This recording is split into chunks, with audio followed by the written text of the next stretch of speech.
太妃，时浪若起，战事必发，一场海战将决定台湾的生死存亡啊！快，叫朱林。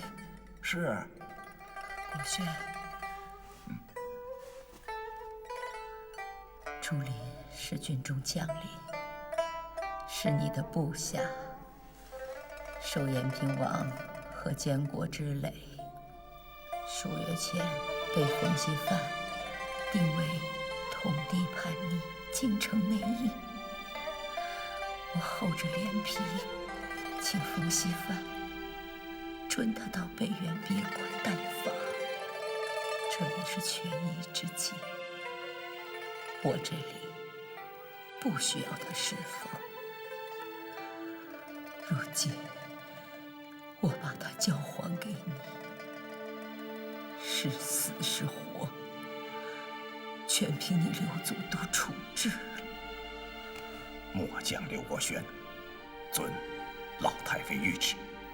刘国轩，你是先王的护卫后镇，你还记得先王的宗旨吗？太妃，我刘国轩才智短浅，虽不能阻止今日逆流之势，但不惧斧钺、不怕粉身碎骨的胆气还是有的。有心如此，足托大事了。国轩，我有话跟你说。国轩，人不能没有根呐，我们的根是在福建。也许最好的选择是和他们议和。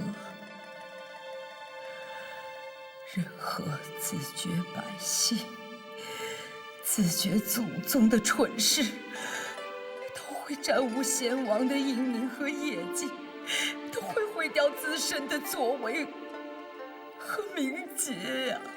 太妃放心，我刘国轩牢记太妃教诲，今生今世绝不做有辱先王、有辱民族、有辱列祖列宗、有辱子孙后代的那种蠢事。冯锡范和唐妃来往过深，他们意图挟持客爽，自立乾坤，为祸不小。能够收拾残局的，只有你一人。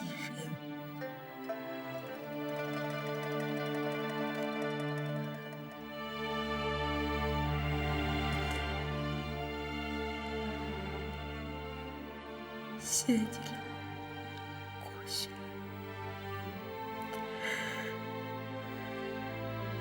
台湾的未来由你来决定，若不能胜之，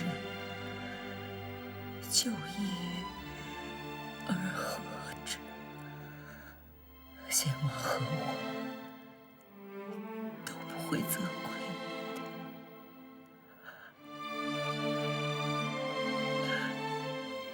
我只有靠你了。我想你不会辜负先王对你一片义重之心。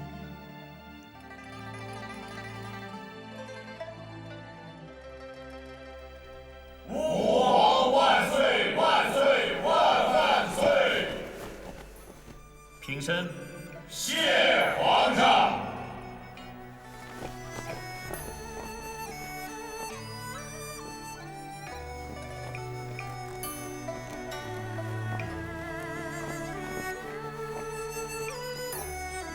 台湾延平王病逝之后，台湾内廷大臣单权骨肉相残。冯锡范等人的自立乾坤说，甚是嚣张，朕很不放心。欲挥师东征，平定海疆，遂于6月7日下发谕旨廷议。诸位王公大臣纷纷上呈奏折，或赞成，或反对，或进言，或提醒，均起朕深思。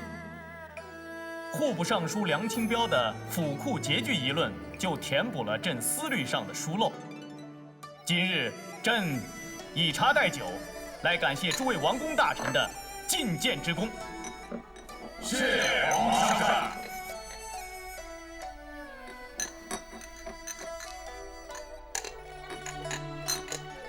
不过，有一份奏折，却写得极为新奇，极为特别，朕百思不得其解。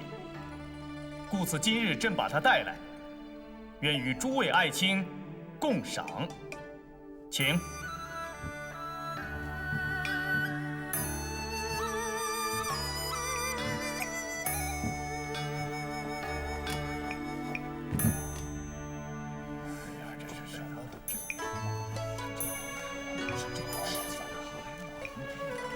真可谓奇文共赏。安亲王、简亲王、康亲王，你们3位亲王乃我朝廷重臣，久经沙场，屡立战功，不如由你们来为朕解答，如何呀？臣不识海情，不知海战，是有生以来头一次看到这种图形。户部尚书梁清标，启奏皇上，臣猜此图所绘为台湾澎湖图，但图上所标的红线和符号合情合意，臣不知。知之为知之，不知为不知。好，习注。臣在。你有何见解呀？禀奏皇上，臣愚钝，不知此图精妙之处。许元文，你又有何见解呢？禀奏皇上，臣不识此图之妙，不敢妄加推论。都不知此图之妙。好，将海疆图作为奏折，也算是一种新奇的尝试。过一会儿就该由内大臣施琅，你来替朕解释你自己的这份无字奏折了。倘若解释的切实服人，朕就会重重赏你；倘若解释的荒诞离奇，朕可要重重的罚你。臣知道。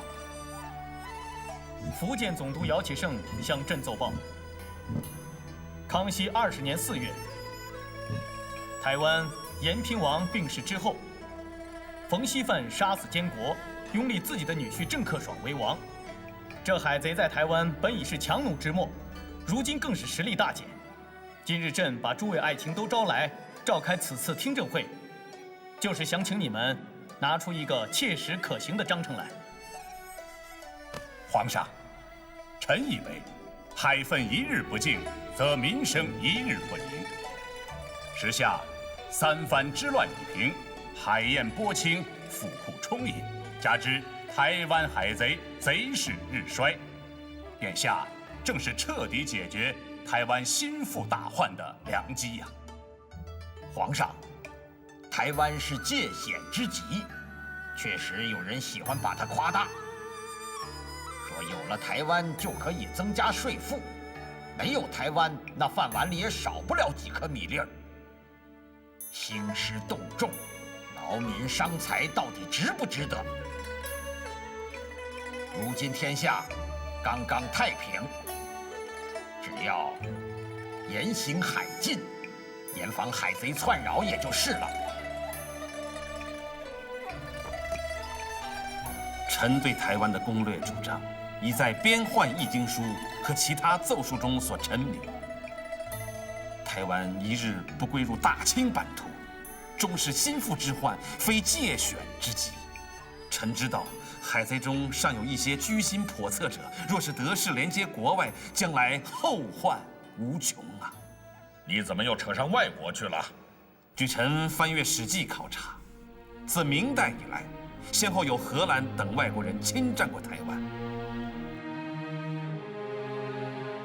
当西班牙人得知日本人要抢先占台，他们率先袭台，那个叫萨莫蒂奥的人驾驶着2艘战舰向台湾奔来，后因台风过大而没有得逞。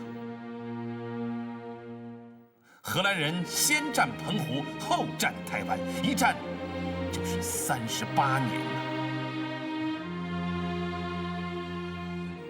郑成功率兵收复台湾，收复岂能复失？如今荷兰人已经退居巴达维亚、苏禄，一直伺机打回台湾。外扰不可忽视啊！臣绘制的这张图是为出征台湾的军用图。说得好。倘若我朝再迟疑不决，海贼为与我朝对抗，再投靠荷兰人，岂不是引狼入室？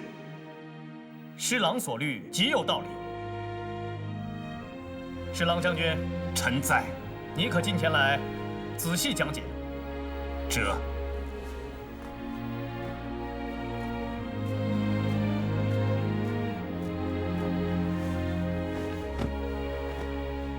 平身。谢主隆恩。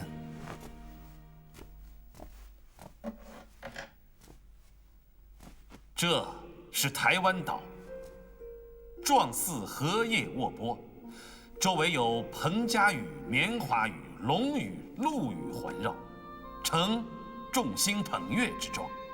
西南与我金门、厦门相望，相距仅300里。也就是说，在风平浪静之日，快船5日即可到达。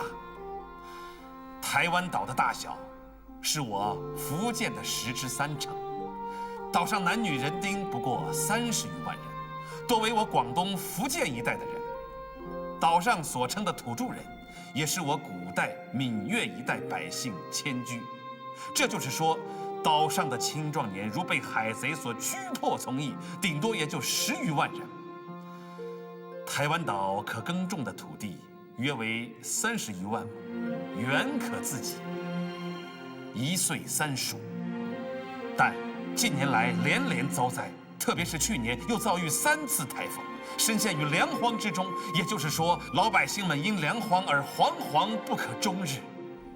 请看，这是海贼的王府承天府的所在地，贼称东宁。入安平港鹿耳门即可直捣敌巢。安平港南有大沟港，北有文港、海翁窟港，皆为海贼水师停泊之所。这是澎湖，由澎湖岛、吉贝屿、白沙岛、渔翁岛、八爪岛36个岛屿组成，状似梅花，临流开放，天然所成，险象环生。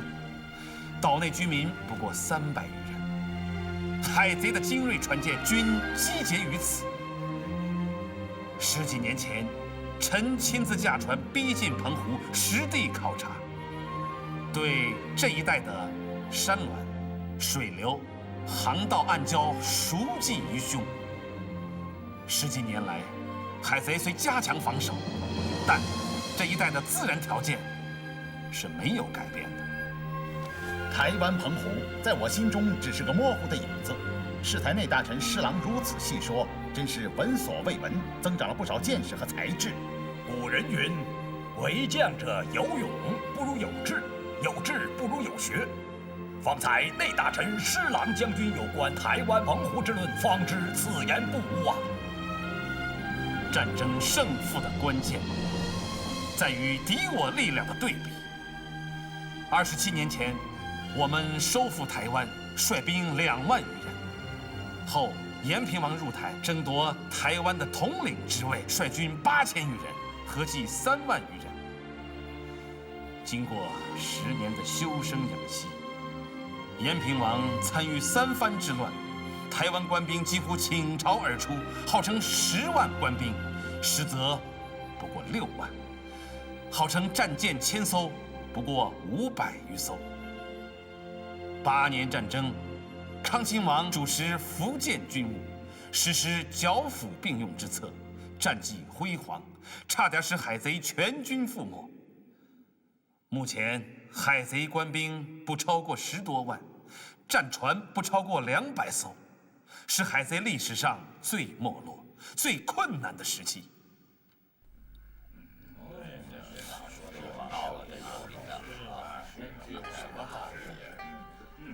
出动刀兵让台湾归附，当然更好。我们不是没有招抚过，赖塔大人曾开出过最优厚的条件，收效甚微。知道这是为什么吗？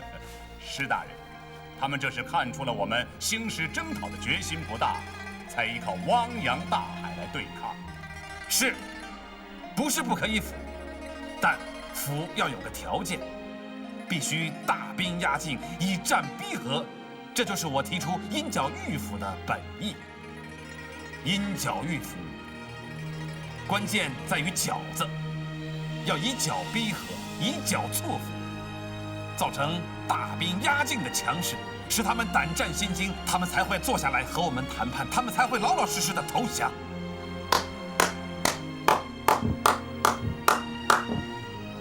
侍郎啊，你进京就任内大臣几年了？已经有13年了。13年了。朕知道这10几年来，你日日夜夜想着平台大计，头发白了，眼睛也花了。可是，这平台的雄心，你从未泯灭。朕深为感动。今日，朕就满足你的扼腕之叹。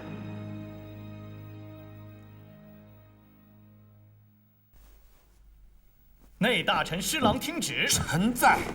任命你为福建水师提督，免去万正色福建水师提督之职，改为陆路提督。各位大臣，你们觉得有何不妥吗？启禀皇上，10几年前，施琅就是福建水师的提督，10几年后赴任，似因加衔，格外施恩。说得好，那就任施琅为右都督，充任福建水师提督总兵，封太子少保衔。谢主隆恩。施爱卿请起。你一到福建，当会同督府提同角，切勿辜负朕之殷切期望。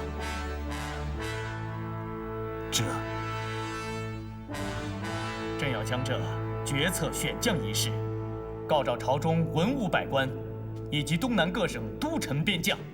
保和殿大学士李卫，臣在。你来代朕拟旨，请皇上御示要点。今诸路逆贼均已消灭，子以舰载舟船歼灭海贼。朕绝不允许台湾自立乾坤，绝不允许台湾自立乾坤者分裂我大清疆土。朕决定行因剿御府之策，以战求和，以战逼和，顺应黎民百姓骨肉团聚之心，完成我山河一统。施琅系海上投诚，曾任福建水师提督，熟悉地利、海情、敌情。现任右都督，充任福建水师提督、太子少保衔，行因剿御府之策，当训练水师，谋划进军方略，进取澎湖、台湾。福建都城边将，拥护因剿御府方略者留用，反对因剿御府方略者就地免职。兵部、吏部当竭尽全力节选智勇兼备之士，以备后用，切勿误时误事。福建都城边将将调整完成之日，即施琅启程前往福建之时。施琅一到福建，当会同将军、总督、提督、巡抚共同商议，定期统领州师，进军澎湖、台湾。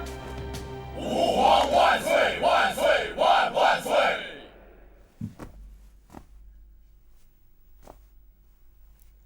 施琅将军，臣在。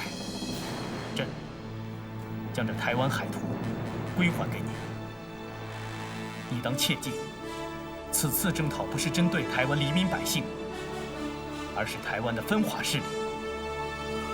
朕时刻牵挂着台湾，时刻牵挂着黎民百姓。朕就将这澎台大事托付给你了。多谢皇上，臣愿肝脑涂地，万死不辞。李福全，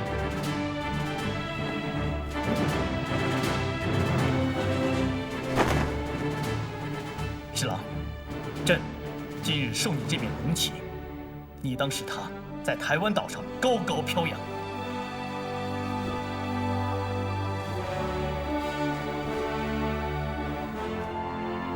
请皇上放心，臣一定将这面我大清的龙旗插在台湾岛上，让它高高的飘扬。高高飘扬，高高飘扬，高高飘扬，高高飘扬，高高飘扬，高高飘扬，高高飘扬。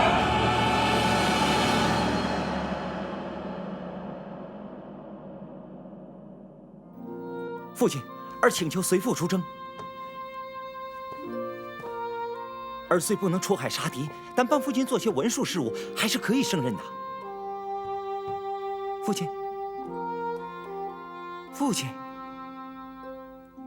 父亲，我也需要经受战争风雨的洗礼呀。你身体弱，你的位置不在战场，在考场。明年是大考之年，万勿使父亲失望啊。另外，家中的几个兄弟也需要你照顾。父亲，皇上在玉门听政中宣布，您和群臣于8月16日晚进宫赏月，为父亲饯行，怎么突然变成明天的瀛台饯行了呢？也许情况有变化，不许执着不问，这是为臣为将之道。今日皇上任命宁海将军为驻闽最高军事统帅，可这个人是反对因剿御府方略的，而且反对的气焰甚为嚣张。在熟悉福建形势的满族将军当中，有几个不反对因剿御府的？拉哈达2年前由都统升为将军，他是有战功的。他虽说反对因剿御府方略，不过不同于康亲王杰书，不同于简亲王喇布，也不同于贝勒赖塔，更不同于那些仰仗绅士特权、横行霸道的王公。这样的人，还是较为容易共识的。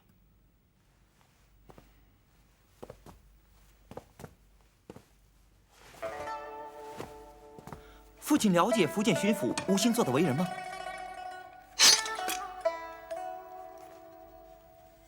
福建巡抚吴兴作也非常人呐。康熙15年间，他任福建安察使，清明廉洁，公正堪舆，赈灾济民，声誉极佳。康熙17年间，他任福建巡抚，战功卓著，甚得皇上器重。现时他又支持因剿御府方略，我们可以说是同心同德呀。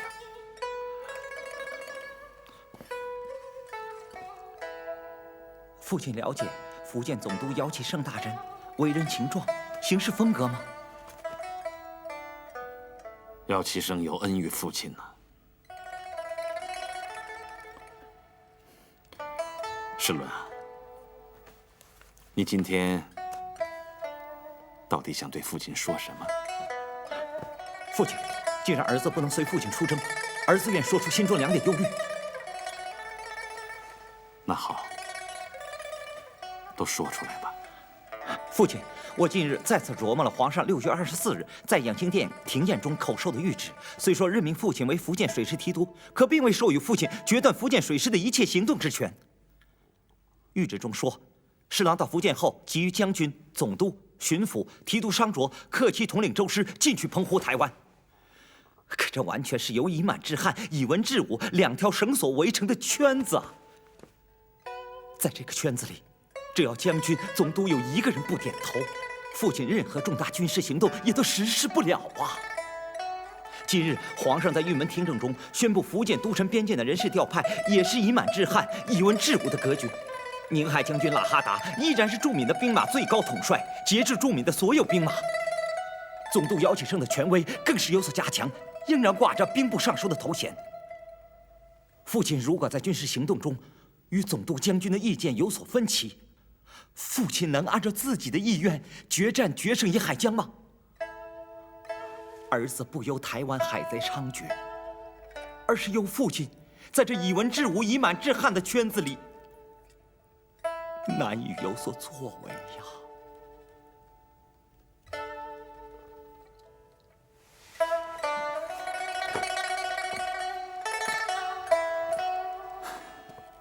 孩子，长大了，会盘根究底，会推断事物，会判断难易了。父亲真为你高兴。不过此中奥秘，万勿向外人道及。近几个月，皇上选将之难，我岂能不知的？皇上顶着宗室诸王的反对，顶着不愿重臣的抵制，在阻止压力之下，在决疑决难之中，把我推上了点将台。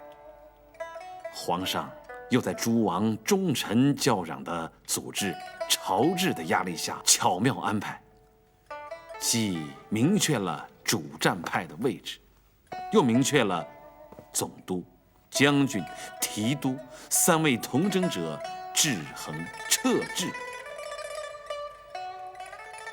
也算是皇上的英明决定，巧妙的安排。祖制以满治汉，我无力改变；文治以文治武，我无力改变。我只能在两条绳索的包围圈中，按照皇上文武互相合谋、文武相辅相成的预示，与那些将军、提督巧妙的周旋。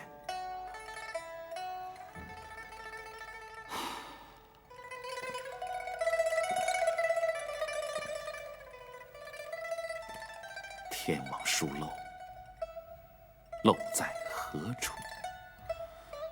人网洞开，又开在哪里？老爷，老爷，有贵客来访。是哪一位啊？内阁学士李光地大人。有请。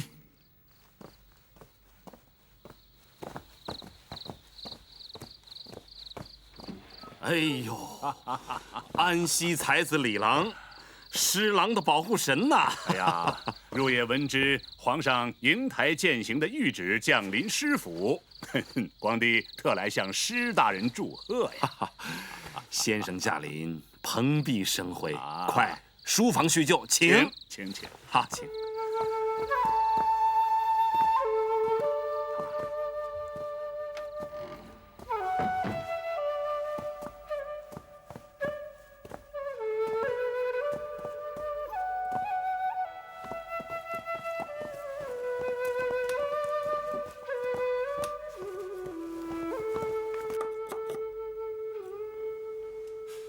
哎呀，新饮啊！啊，浓缩的海洋，哦，浓缩的天空，浓缩的海岛和港湾，浓缩的聪明才智，浓缩的人间奇迹呀！书本上常有智谋之士囊括宇宙之说，典籍上常见高明的将帅胸藏雄兵，原以为不过是空泛的赞语，此刻信其不谬啊！老爷，茶已备好，请二位移至院中叙谈。李先生，请。施公请。请。李先生啊，施琅之忘年交，施琅之良师益友。今夜愿以浓茶代酒，喜迎师友到来，与李郎共醉今宵。多谢多谢请请，多谢施大人以故乡功夫茶款待呀！啊，请茶香醉人心脾，故乡温馨之情早已布满施大人的书院了。啊！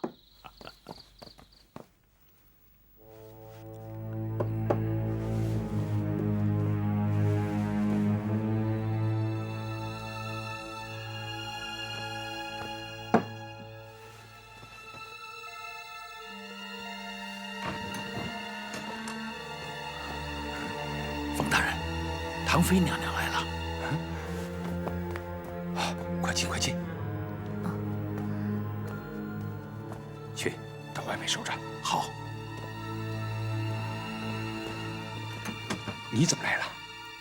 怎么这么不小心，让人看见怎么办呢？出大事了，我一时情急，顾不了那么多了。出什么大事了？董太妃那个老太婆驾崩了。你是说，董太妃她死了？嗯，我也是刚才知道的，就急着赶过来告诉你。我们该怎么办呢？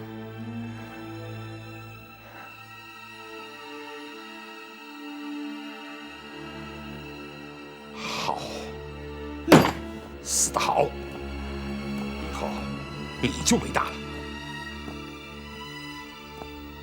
可是，我怕我驾驭不了刘国轩他们会服我吗？怕什么？有我呢。你唐妃坐镇，我来打前锋，看他们谁敢不服。死的真是时候啊！明天我召集众臣，先立你的位。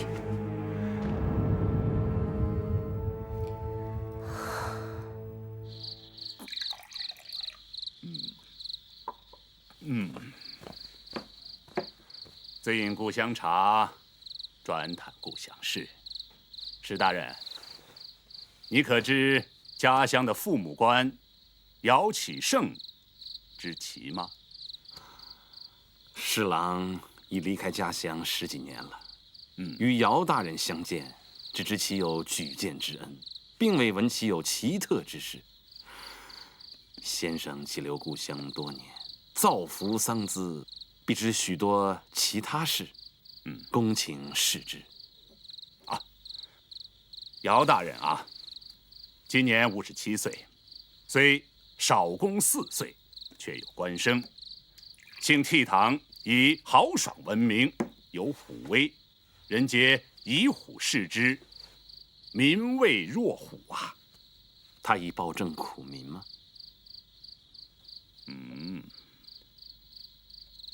以酷刑炼狱吗？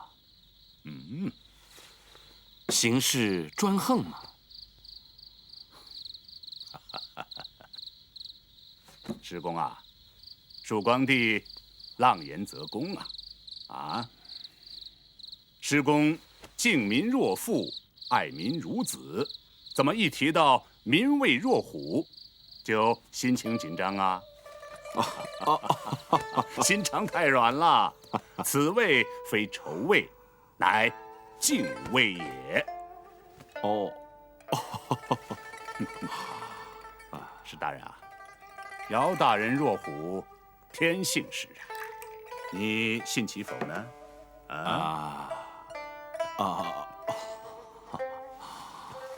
姚大人是浙江会稽人，幼年聪颖，有神童之誉。13岁那年，做客松江赵太守寓所，酒醉而卧于赵太守书房，鼾声大作呀，屋瓦为之裂呀。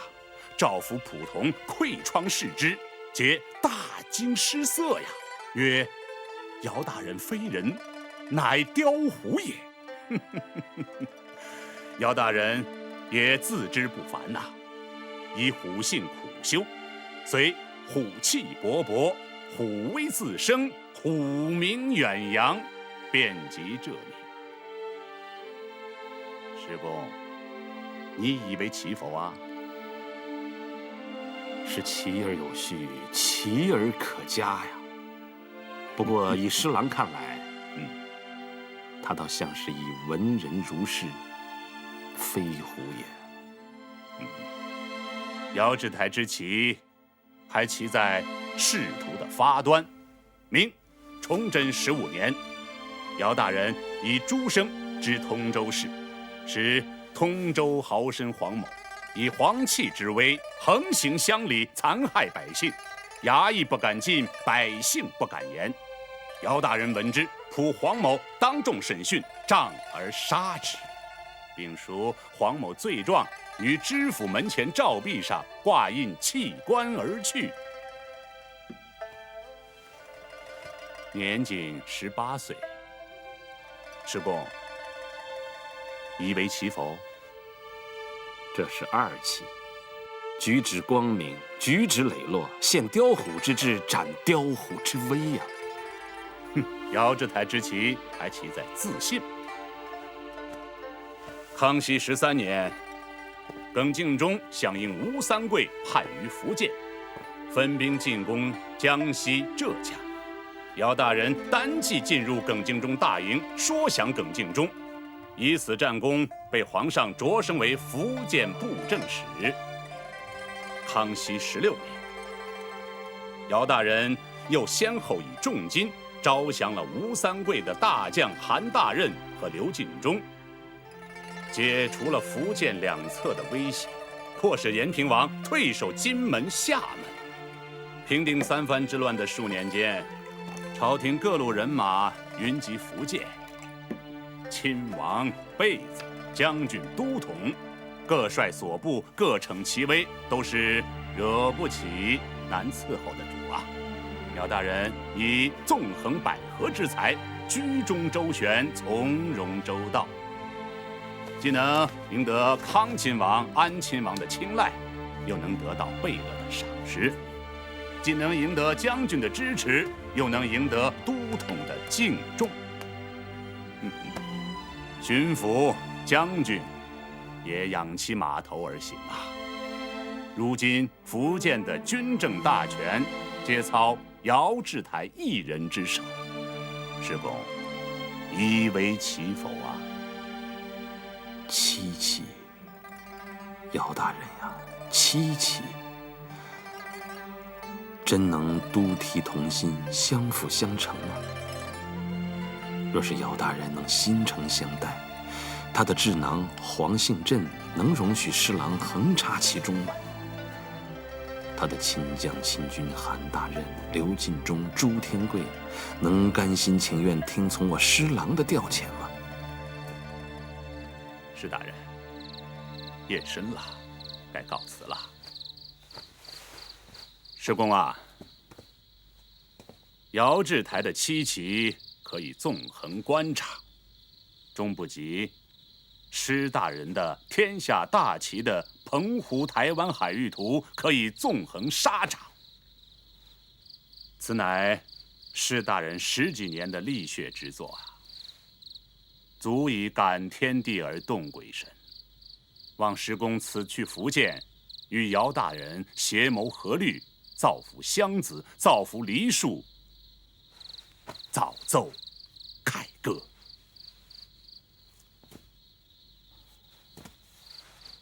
多谢李先生苦心援手之情啊！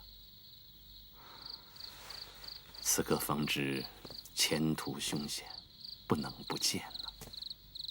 此刻方知闭门自造之欢乐，原是不因世故之空想。天网覆盖之中，渴望天网疏漏，人网洞开啊！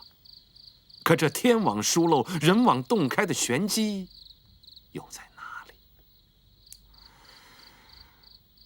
英台践行在即，安西先生、李郎此刻就忍心弃我而去吗？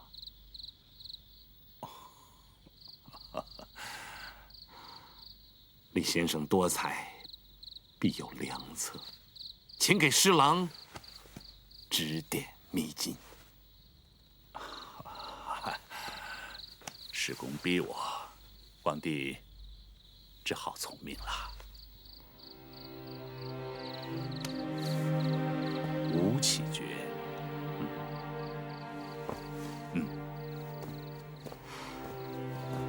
光帝。